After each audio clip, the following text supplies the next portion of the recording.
একটা গল্প শুনেছিলাম, পাক হানাদার বাহিনী যখন বাংলাদেশে অ্যাটাক করতো, পাক হানাদার বাহিনী জিজ্ঞেস করতো মুসলিম না অমুসলিম চেক করার জন্য, বলতো কালেমা বল, কালেমা বাতাও। তো যারা কালেমা বলতে পারতো পাকিস্তানি বাহিনী নাকি ওদেরকে ছেড়ে দিত, শুনেছি। তো একজনকে এক বাঙালি রে পেয়ে তার মাথার মধ্যে বন্দুকর নল ধরে বলতেছে কালেমা বল সালে, কালেমা বাতা, কালেমা বল। তো ভয়ের চোটে এই দোয়া পড়া শুরু করছে। ও পড়তেছে লা ইলাহা ইল্লা আনতা সুবহানাকা ইন্নী কুনতু মিনাজ জালিমিন। পাকিস্তানি বলে সালে ইয়ে তো মুসিবত কা কালেমা হে। বাঙালি কয় হাম তো ভি মুসিবত মে হ্যায়। পাকিস্তানি বলে বেটা কোন দোয়া বললি, এটা তো মুসিবতের কালেমা। কয় আমিও তো মুসিবতে আছি, আমার মাথার মধ্যে বন্দুক ধরে তুমি আমার কালেমা জিজ্ঞেস করো, এখন কোনটা কালিমা আর কোনটা কি দোয়া আমার হুশ আছে নাকি?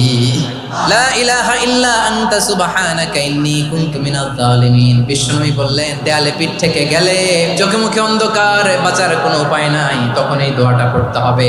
এই দোয়া পড়ে আল্লাহর কাছে ফরিয়াদ করলে বিপদ মুক্ত করবেন কে?